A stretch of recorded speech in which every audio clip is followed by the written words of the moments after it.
Good day, friends. I'm saying good day because I have a tiny suspicion you guys are not watching this in the mornings, which is totally fine. This is like your conservatory, your way, since we're on a virtual style. It is day 3 for our acting majors. Hi, Rebecca. Hi, Cameron, make sure you review the stuff from yesterday. You don't have to watch our entire Zoom session, although I did put our Zoom session in the comment section for you. So if you go to day 2 in our unit and look in the comments, you'll see our Zoom session. And even Rebecca, I love to watch myself. Well, I hate to watch myself, but I love the advantages I get from watching myself because I see little things that I can tweak and I'm like, oh, I didn't even know that this was coming across that way. But that's a conversation for a different day. Today, we're going to dive deeper into the emotions that actors have and how we put those together with our characters. There are a lot of different ways and approaches that you can take with this. I am excited about the approach that we are going to review today in technique because I've never heard of this way. I've never done it this way. I rehearsed some things this way after I watched the video when I was prepping for this conservatory, and I was like, holy cow, this is working for me. So I hope it works for you, and we will dive into it in performance tomorrow. Why tomorrow, you say? Because tonight we have a special guest come to our performance class, and we'll be joined by some of the local creative arts leaders in the Florida division. So prepare questions you have about acting on the stage and acting for film. Rory Lawrence, who's actually the producer of the Tampa Bay Theater Festival, now you see why I've been repping his shirts all week. And Rebecca has one too. And Cameron, all you have to do is win the solo competition for theater, and you too can go. I need to add a musical theater category, but sorry, I'm getting off track. But you too can be a part of the Tampa Bay Theater Festival. Their workshop, their plays, their musicals, it's everything. People of all different ages. It's just a hodgepodge of our people. It's held at the Strass Center here in Tampa, and the Strass Center is the 6th largest performing arts conservatory in our country. So it's kind of big deal things. All right, we're going to dive into it today. First, we're going to have a short little kind of funny commercial where they're going through all the emotions that an actor should know. Look at these guys' faces, like they're killing it. And this is what it's all about, this, especially in the film where it's like closer. So look at their faces and take notes and rehearse with your face and really listen up to what our special guest in technique has to say, because this approach, connecting the words through the mind of what your body knows what something means to your breath, it worked for me and it may work for you.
Hello, my name is Brad Heller of the Heller Approach Professional Acting Studio. Today, what I want to talk about is emotion.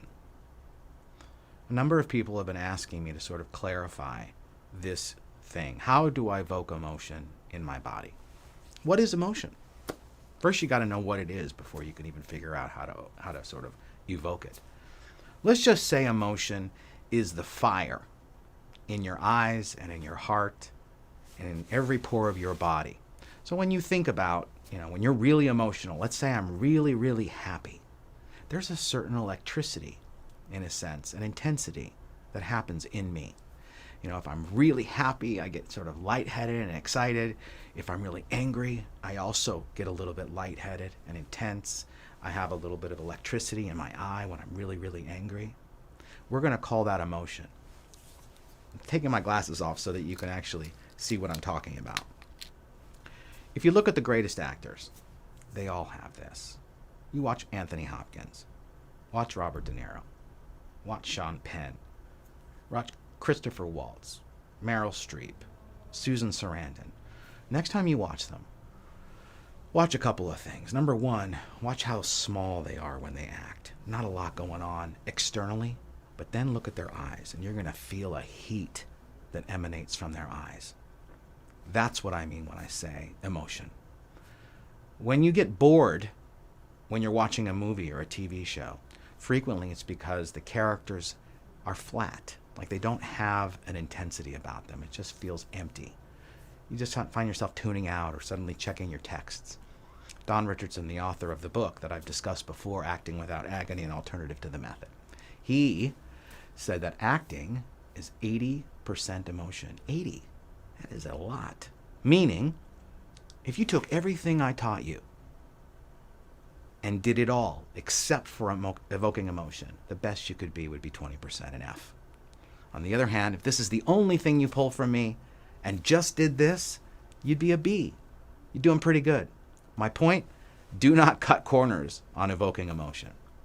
So if we agree emotion is intensity, it's that sort of lightheaded, frenetic energy we have, if we agree that that's emotion, then how do I actually do that? How do I get that? Well, as you know, the book that a lot of the foundation of my technique is built on is called Acting Without Agony, an Alternative to the Method. The method, some would say the method, if you want to call it that, is when one sort of goes into their history, thinks a little bit about past events in order to get that sort of charged feeling, that sort of intensity. How do I get really angry in a scene? I think of something in my past that makes me really angry, and I'm going to use that to kind of launch myself into the scene. Of course, there are a number of problems with that. Number one, I don't want to think about those events when I'm acting. I'm playing a different character. Do I really want to think about that terrible thing that happened to me, if I have to play a character who's terrified? Secondly, what if it doesn't work that day when I'm on set? Thirdly, what if a director says, hey, listen, I like what you're doing, but I don't want you to be terrified. I want you to be nervous. What do I do? Like, I've prepared my scene by thinking of that event to get there, and now what do? Do I have to think of an event to kind of get me nervous?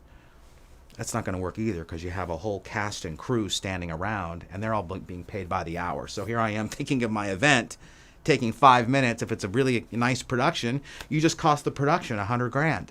You think they're going to want to hire you again? Probably not. So the way that we do this is through a very kind of cool experience. How do I evoke emotion? Well, the first thing that we have to remember is that when we are evoking emotion, there's a certain thing that happens in our body. As I said earlier, number one, when I'm really emotional, and we said acting is 80% emotional. When I'm very emotional, I get a little lightheaded. Kind of like a little bit, not dizzy per se, but maybe a little bit lightheaded, maybe even a little bit dizzy. My heart rate goes up. My pulse goes up. I may even sweat a little bit. And that's what's happening internally when I'm very emotional. Okay, so if we agree that acting is 80% emotion, if we agree that that's what happens when we're very emotional, think about it. Think when you're really happy or really angry or really nervous, really confused, does your heart rate go up? Do you get a little lightheaded? Does your pulse go up? The answer is going to be yes. It's just a fact. So if we agree that that happens when we're filled with a lot of emotion, if we agree that the interesting characters, even if I'm playing a character that's bored, that I have a tremendous amount of boredom, it's going to be far more interesting to watch that person compared to somebody that's kind of flat and doesn't have a lot of that emotion. If we agree on that, well, how do I start the process of triggering this emotion? Well, the interesting thing that Don Richardson said is that we are so familiar with emotion that we can actually feel something by merely saying the name of it. In other words, try this. I say the word joy. Just say the word joy. See if you feel a little tingle in your heart and it kind of makes you smile a little bit. Try saying the word anger.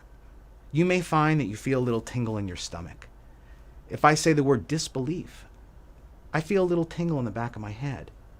Now, for me, when I first learned this, I was like baffled. Like I could actually feel something from saying the name of an emotion. How's that possible? Well, because you're so familiar with these emotions, when you just say the name of them, you're going to feel something. Now, unfortunately, it's not going to be enough.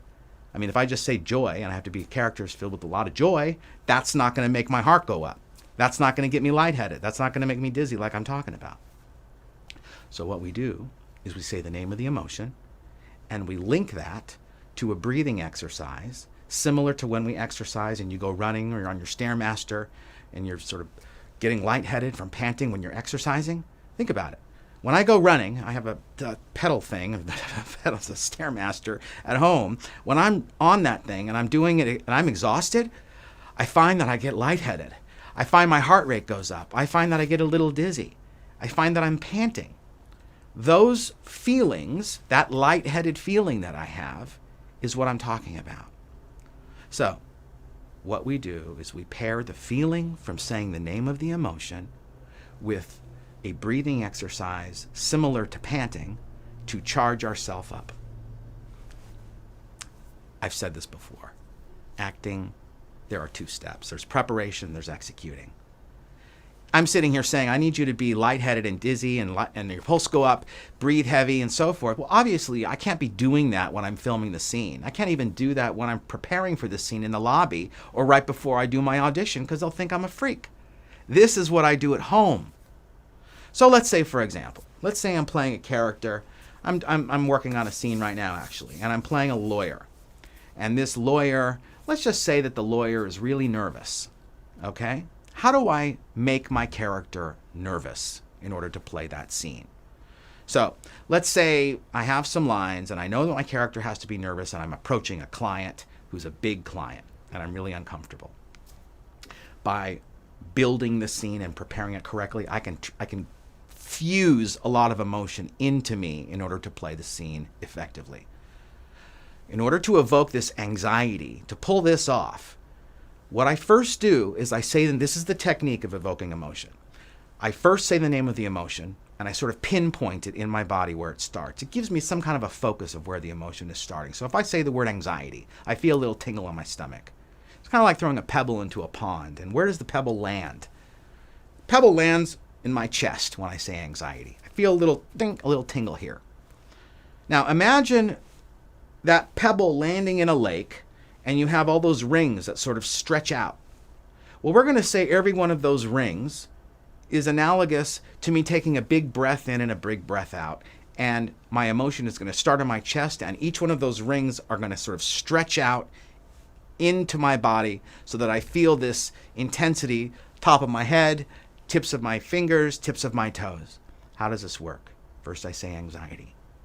Anxiety. I feel the little tingle. Then I'm going to take a breath in and a breath out like this. And after I exhale, I'm going to say anxiety.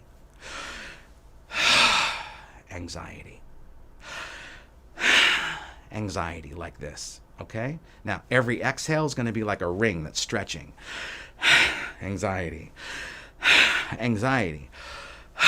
Anxiety. And now I'm going to start to get a little bit lightheaded, okay? Anxiety. And let's say my line in the scene is, how are you doing today? It's nice to meet you. So I'm going to get myself lightheaded, and I'm a little dizzy right now, and I'm going to say my line, how are you doing today? It's nice to meet you. Would you like to discuss your case? Okay. So I'm a little bit lightheaded right now, and I'm a little dizzy. So I've charged myself up to get sort of intense and lightheaded to say my dialogue. So what I've done is I've now ironed in that lightheaded quality into the line. It's like ironing a shirt. I'm ironing the emotion into the line by breathing heavy in the midst of saying my lines. All right? This is the preparation. This is, like I said earlier in some of the other videos, this is like in sports, I'm learning the move. This is learning the move. Anxiety. Anxiety. And now I'm going to stop saying the word and just breathe heavy now, because at this point, through muscle memory, my body has now learned that breathing equals anxiety, and now my brain is free to think something else, like my objective, which I've discussed before, or maybe I'm thinking about reacting, but my mind is now free because I've linked the name of the emotion to breathing. So, again, it would look like this. Anxiety. Anxiety. Now I'm going to stop saying the word. I'm breathing heavy, and after every exhale now I'm going to start saying some of my dialogue. I'm just going to make it up as I go. I don't know what I'm going to say. How are you doing today? It's very nice to meet you. Would you like to discuss your case? I've heard you're in trouble and I need to help you with the case. Okay, so now what I've done is I've said my dialogue. I'm lightheaded as I'm saying it, and you're going to notice now I have linked my dialogue to this lightheaded feeling in the preparation phase of the technique. Again, this is not what you're going to do when you're filming. This is what you're doing to build the foundation. Okay? When I'm executing the scene, when I'm playing the game, when I'm in it and we're filming, there's no more breathing. You don't need to. Your body has now learned how to be lightheaded in the dialogue because you taught it to be there. So now I can just let go, and hopefully my body will remember to be lightheaded in the right place. Okay? So, let me show you again kind of how this would work. Anxiety, anxiety, anxiety. I stopped saying the word, and I'm breathing heavy. And now I feel a little lightheaded, and I said my dialogue, as you recall. And now I'm just going to say the line. Hey, it's nice to meet you. Would you like to discuss your case? I've heard you're in a lot of trouble. Now look at my eyes. Do you feel the electricity there? Do you feel the intensity? It's there, isn't it? Do you feel the fire? It's because there's all that energy in there, right? And that's what you're doing to build the scene. Now, in the scene, what may happen is you're breathing heavy when you're working on your scene and you're saying your dialogue, and you feel it starts to kind of fizzle out. Like, I don't feel as lightheaded anymore. Well, what you do is you just start taking some breaths in your preparation to charge it back up again so that you rekindle the fire, so that you can just execute the scene. And when you're executing it, your body will remember to be lightheaded in that section of the scene. Think about preparing a scene kind of like you're building the foundation under a house. And we're building foundation under the bathroom, the master bedroom, the living room, and that's all the lines. I'm going to breathe heavy throughout the entire scene. Through muscle memory, my body is going to remember to be lightheaded while I'm doing my dialogue in the actual filming of the scene because I taught it to be there. As I've said to you, acting is preparation and executing. When I execute the scene, hopefully my body will remember it. I can't be breathing heavy. I can't be worrying about emotion when I'm filming the scene. I'll look pushed and forced. It won't be fun.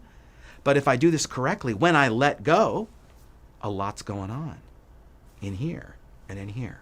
Just watch the fire in the great actors. If you don't believe me, watch them. Watch Anthony Hopkins. Watch De Niro. Download some of my movies. And you'll see I do this in my technique. I put the technique into my own acting. So it's an incredible experience because suddenly you're going to feel like this foundation under your material. It's not going to feel like you're just acting from your neck up with your voice. Your whole body is going to be involved now. That's a huge part of acting. Huge. Again, it's 80% of acting. 80%. So, again, if you just take one thing from me when you're working on your craft, take this, okay? How you evoke emotion is not through delving into your personal stuff. It's through doing a breathing exercise and your familiarity with the name of the emotion. Look, if this helps you, I'm very happy. If you need more help, if you need more guidance, you can come to our school in Los Angeles, or you can take one-on-one lessons with one of our teachers or with me on Skype through webcam, and we can get into the greater details of how the technique works. But even still, hopefully this gives you a vibe or at least some kind of direction of how to do it. I hope this is helpful. It was a life changer for me. As I said in one of the other videos, we've been getting lots of comments and so questions, and I want to just make sure that I attend to some of those questions. So here's another question I got from somebody. Here it is. This gentleman's name is Udeep Shrivastava. I hope I'm pronouncing that right. He's talking, his question, I'm paraphrasing a little bit, but he said he was watching a scene, or he was working on a scene. Excuse me if I'm not quite getting this right, because I just have a couple of little words here to kind of remind me of what it is. But he was watching a scene, or he was working on a scene, and his question is, why, if both characters are believable in the scene, if they're both honest, why do I like one character more than the other? Because I've talked to you a lot about truth and honesty. So if we both believe and agree, if we all agree that acting is about being honest and truthful, why do I like one character and not so much the other one?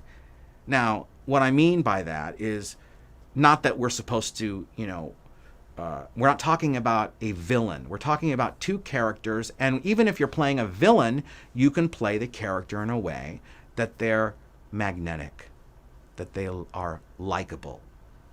So his question, why do I like one character when I don't like the other, when both are being believable? Great question. The reason is because the actor didn't think about the qualities that make his character more endearing. Look, watch Silence of the Lambs. Watch Hannibal Lecter. The guy eats people. Why is it that I want to watch him? Why do I want to spend time observing him? Because he's fascinating. He's endearing. He's charming. So find the likable qualities in your characters. You're going to find this happens a lot in bad movies. At the end of the movie, the guy and the girl, they kiss and they get together. And you're going, ooh, I wouldn't want to be with that person. They're annoying. They're obnoxious. That's because either the director or the actor or the actress didn't think about this very quality. How am I coming off? Am I coming off with a negative tone? Am I coming off endearing? Am I coming off warm? Even if I'm playing a villain, am I coming off fascinating, or am I coming off annoying? People are not going to want to hang out with me. This is why you're going to find when you watch sitcoms or even weekly episodics, you're going to find that all of those characters, if it's a good show, you enjoy their company. You want to spend time with them. You want to hang out with them. That's why you watch them every week. If I watch a show like Veep, great show, just won the Emmy. Or old shows like The Office. Every single one of those characters are fun to watch. Even the ones that are mean are fun to watch. I want to observe them and hang out with them. Do I want to hang out with Hannibal Lecter in his jail cell, just he and I? Not really. But I certainly would enjoy watching him on the other side of the bars. Now I could also play a villain in a really annoying way by making qualities that are just annoying or obnoxious or just negative. And that you need to be aware of when you're preparing your performance. All right, friends, that's all. Don't forget to take the technique review. Sorry, try to roll my R's like Terry. And I will see you guys tonight on the Zoom at 7. I do apologize. I know they're doing Battle of the Houses live tonight. We just get forgotten about in creative arts, because Wednesdays at 7 is always our day. And I just found out, that it's going to be during our time. So I apologize for that. And maybe I'll have Marjorie be a special guest for us, and we can do something fun without the others. So we'll see about that. Anyways, I'll see you guys on Zoom tonight.